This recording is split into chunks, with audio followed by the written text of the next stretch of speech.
There's only 90 days until the end of the year. It's time to lock in, hustle hard, cut everybody out of your life, divorce, break up. This is your time. I need you to go to the gym 7 days a week, twice a day. You're waking up at 5 a.m. but also getting 8 hours sleep. Go ghost mode. No contact. Thanksgiving and Christmas are coming up. You are not attending. That Christmas dinner is not high protein enough. If you really care about getting ahead of literally everybody else in your life, then this is the time now. It's cold outside and it's only gonna get colder.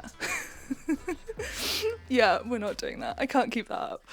That's better. If you've been anywhere in the fitness industry on the internet recently, you will have heard of the winter arc. Parts of this trend are positive, some of it is a little bit problematic, and some of it is downright dangerous. You'll hear a lot of music like this, the words lock in, some dark, unsaturated content of men and in some cases women doing press-ups in the rain. It needs to be abundantly clear that these people are working really hard. Let's pull apart some of this content and figure out what is actually good for you and what is just going to lead you down a path which will make you hate your life and fitness and everything to do with it for probably quite a long time. I'm saying this from experience because this is me. I have done this. Not the winter arc necessarily, but literally just punished myself with fitness and nutrition and tried to force myself into doing something to better myself and only ended up with worse mental health, worse body image, a worse relationship with exercise, and some real issues with self-comparison. I'm also a personal trainer and an online coach, a big fan of body neutrality and making fitness fun and enjoyable and something that you actually want to do.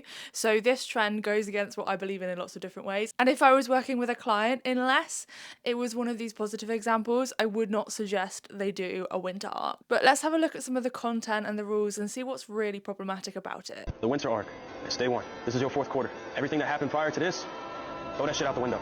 3 months is all it takes. And bro, it's gonna get cold out. Trust me. You gonna fold, you gonna weather the storm. Lock in, cancel out the noise, and go dark. It's your time. It's always been your time. I actually really like the ending of this and you can really feel the emotion. Also, it's like super cinematic. I love the encouragement of this is your time, it's always been your time. Some people need to hear that positive reinforcement and I can see why that would be motivational. However, go dark basically means cut off social contact and we don't really need to do that in order to pursue our goals. You could just set some healthy boundaries with your friends and relatives and just say, I'm focusing on this right now, so I'm sorry I can't make it to the event on the weekend. That's absolutely fine to do. But some of these imply that you need to ghost the people that are trying to get in contact with you, and that is never going to be healthy, like in a social, emotional way. One of the top comments here said sounds like seasonal depression, and in all seriousness, seasonal depression can affect lots of people. I personally have bipolar disorder, so I've struggled with depression, but it's not seasonal at all. But for me, I struggle more in the summer. When I get into autumn, I start to feel like more myself, and I love like autumn, winter, springtime. But some people might be experiencing seasonal depression, and sometimes they can turn to unhealthy outlets or healthy outlets that involve fitness and nutrition goals. This is definitely something that I've done in the past. I've delved deep into fitness and nutrition when I felt like I needed some structure and control in my life because I was depressed or because I was experiencing some kind of trauma, and that's the kind of territory we don't want to get into. If you're feeling depressed, don't isolate yourself, and bettering yourself in a way where you're isolating yourself and just going to the gym all the time might sound like it's going to be good, but the gym, although a lot of people find it helpful, is not a replacement for therapy. And if we're feeling that way, we should always go and get help if you have access to it, and I know that is a privilege. This next one is quite positive. The 2024 winter arc. If you guys don't know what a winter arc is, essentially this is 90 days before the end of the year. It's a fantastic time to lock in and get ahead of your goals. The first goals are based on her law career, which I really like. For something a little bit more fun, the health and wellness category, my first goal is getting daily movement. I just feel better as like a human being when I get movement in, so doing that, and also classes 1 to 2 times a week. Sleep hygiene is always on my mind, but I never managed to accomplish like consistent good sleep, so definitely prioritizing that this time. I've been eating an animal-based diet and getting a lot of protein in, and this honestly is what works best for my body. Okay, this one's gonna be hard to do, but no phone time past 11 p.m. I just have to like be my own parent and give myself a cutoff, because if it were completely up to me, I would lay in bed and scroll on my phone for hours, and obviously that is not conducive to good sleep. Walking 1 to 2 hours every single day is pretty manageable for me. I have a walking pad and I walk on it as I do my law school readings and as I do emails in the morning, so definitely will be checking this off every single day. And I love how moderate her movement goals are. So she just wants to move daily, which feels good for her, which is amazing.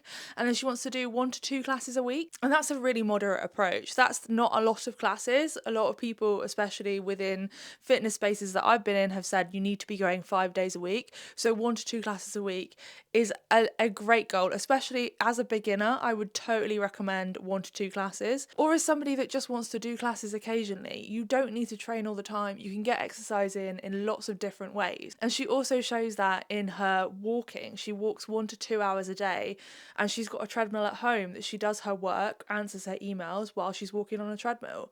And for a lot of people, walking 2 hours a day wouldn't be a goal that they could achieve. It's not a goal that I can achieve. I have a 4-month-old, and while I probably do walk for over 2 hours a day, I have to be looking after my baby, so I can't do that in one go. I can't go out for a walk or walk on a treadmill. So for some of us, it's unachievable, but for her, it's achievable, and that's great. She talks about having an animal-based diet, which I feel like is leaning towards carnivore, which isn't an evidence-based diet approach, but it is her body at the end of the day, and she can do what she likes. The only issue I have with that is it might be a bit too restrictive, and if it's not something that you enjoy or something that you find supportive for you, and you feel like you might come off the diet and binge, you're really missing all of the foods that you've cut out, then it might cause some issues.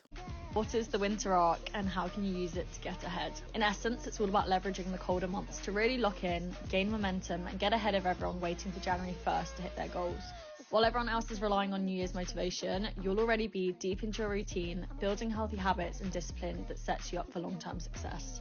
You can see one of the reasons to use the darker lighting is it can really show visible muscles, and it adds to that dark and moody aesthetic, which I quite like. There is absolutely nothing wrong with starting your goals early before January 1st. I know a lot of people do start on January 1st, but personally, I'm always somebody that has started a lot earlier than that. Currently, I'm training for a High Rocks, and I've started on that goal already. I've started running. Over the last 7 weeks, I've built up to running for 25 minutes in a row, which is huge because I've literally just had a baby. You should start whenever feels right to you, and if starting 90 days before the end of the year feels like a great idea, then absolutely go for it. However, the phrase like to get ahead of everybody else builds that self-comparison to other people, and people have such different lives. You're probably not going to be happy if you're just comparing yourself to other people all of the time. It might only make you feel bad about yourself, and that's definitely something that happened to me. Comparison on leaderboards in classes is encouraged quite a lot within CrossFit, which is the sport that I was doing more of previously, and that for me led to a lot of negativity. Me again, I need to stop doing this, but I keep thinking of things while I'm editing whilst being nap trapped. Some of the criticism that I get in my comments is people saying that I'm not accountable for like the things that have happened in my fitness journey, but this is me being accountable. Like I absolutely am. Everything I say like it's my fault. I definitely I've struggled a lot with a lot of things in my life, and that is nobody else's fault but my own. So if you're in any doubt, I am completely accountable for my own actions. Getting into like a dark place with my fitness was my doing, and I know that, and that's why I'm in therapy. And it certainly would now, because there are literally not enough hours in the day to get good at CrossFit again, because there is so many different skills. If you comparing yourself to other people feels good for you though, and that's something that does motivate you, and you don't experience any issues from that, like bullying yourself, punishing yourself, self-hate, if you don't experience any of that from comparing yourself to other people, and it only motivates you and makes you feel great, then power to you, that is okay.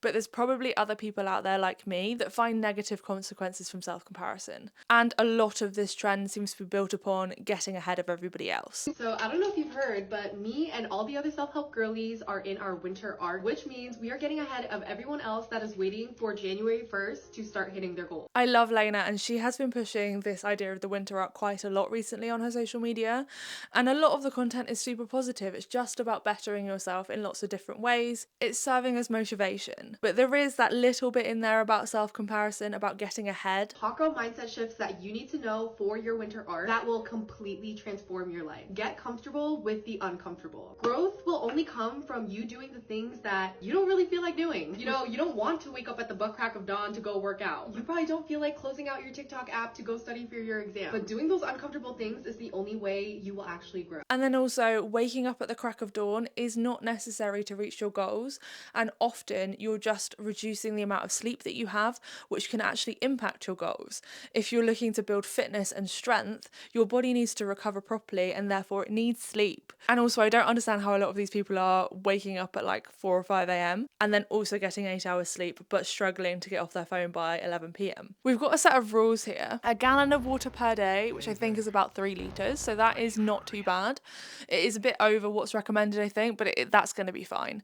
Stick to a diet plan that works for you. I like that she said that works for you, because if you can't deal with a diet that's restrictive, then you won't be doing that because that doesn't work for you. Work out twice a day, 5 to 6 days a week, and then 1 active rest day. So working out twice a day, 5 to 6 days a week is a lot. That's 10 to 12 sessions a week. And sometimes when we get into overtraining, we're more likely to hit a plateau sooner. And also, massively overtraining can make your body super sore. You'll start to really suffer and probably hate exercise as well. Unless you're an Olympian or an elite athlete or somebody that is used to training that amount of times a day, especially if you're going from training once a day, like 4 times a week, to twice a day, 5 to 6 times a week, that is going to be a massive jump and it's going to feel really hard. And it's not something that I would recommend if you want to be consistent at all. And then 1 active rest day. This reminds me of like the CrossFit active recovery thing. And active recovery is never actually rest.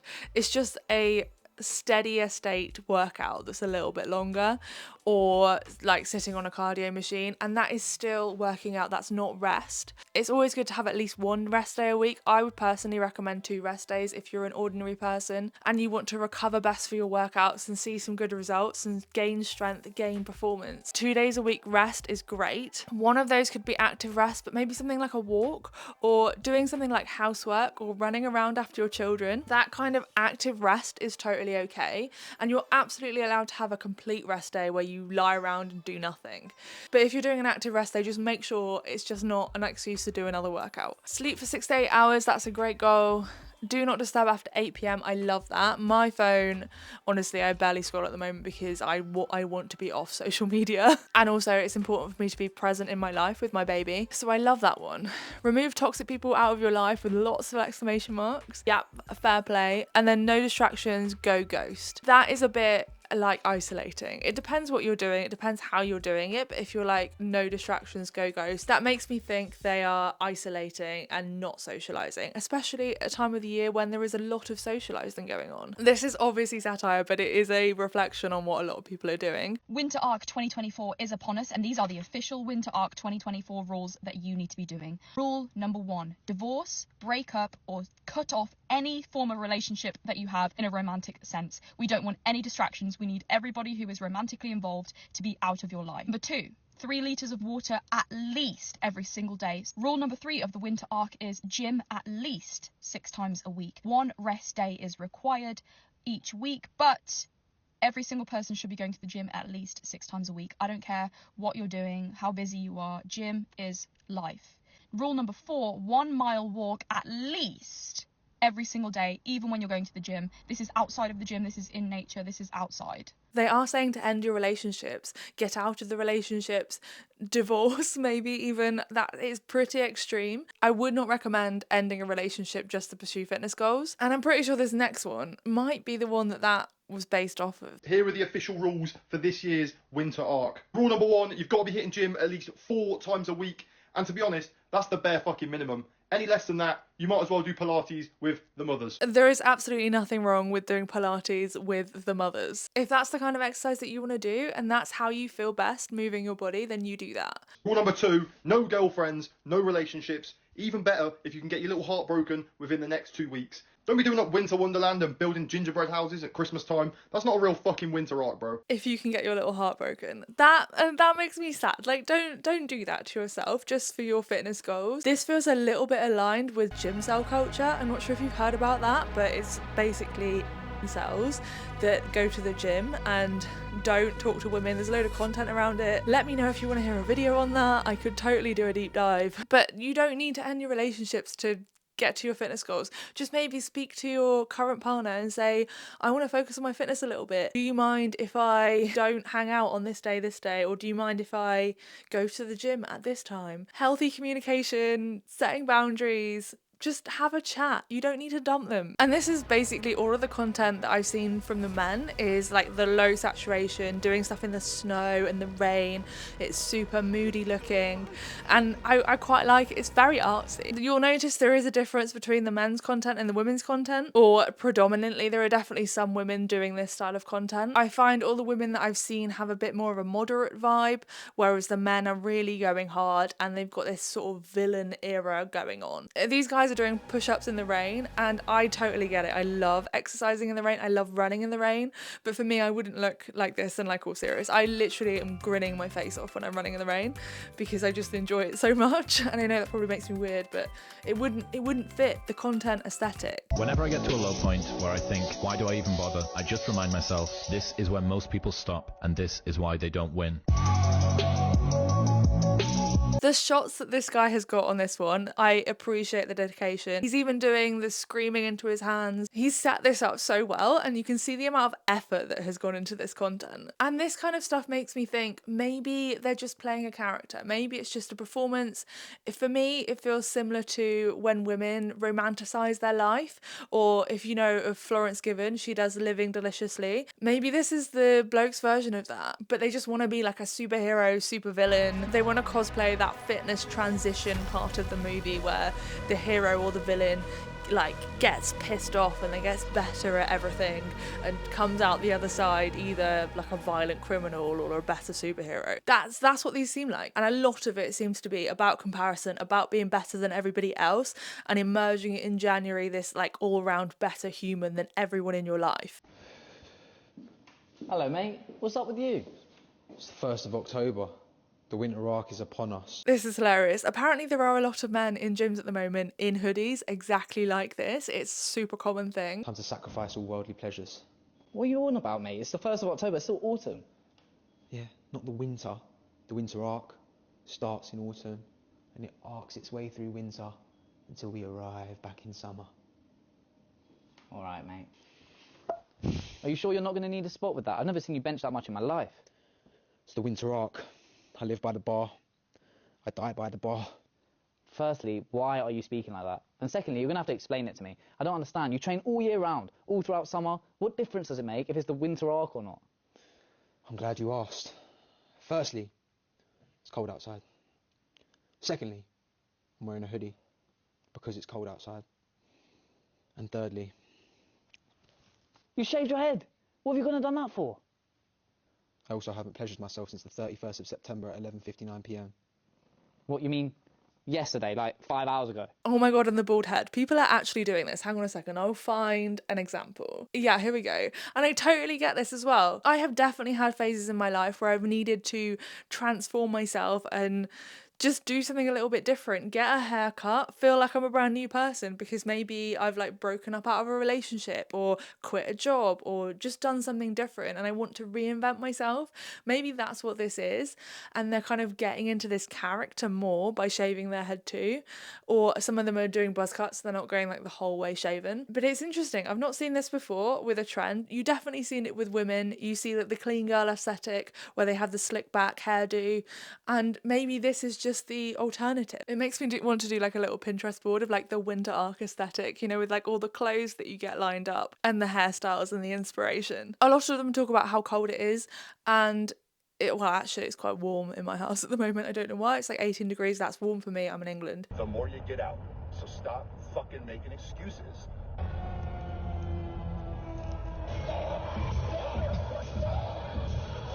Squeeze it! And do whatever the fuck it takes to reach your fucking goals. And this girl's boyfriend is clearly doing it, and he's listening to some aggressive stuff in the car that's telling him to stop being a little bitch or whatever.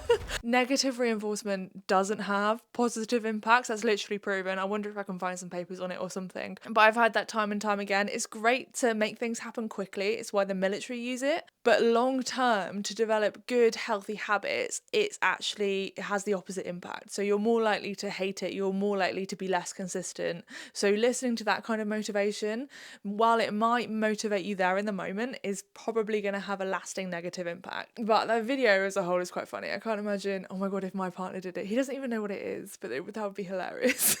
Now we've got a bunch of rules. Drink 2 litres of water. I think that's bang on the recommendation. 7 to 8 hours sleep, great. Hard for me because we've got a baby and she likes to slam her feet against the bottom of the cot at the moment, but it's good to aim for. No scrolling before bed, that is a great goal.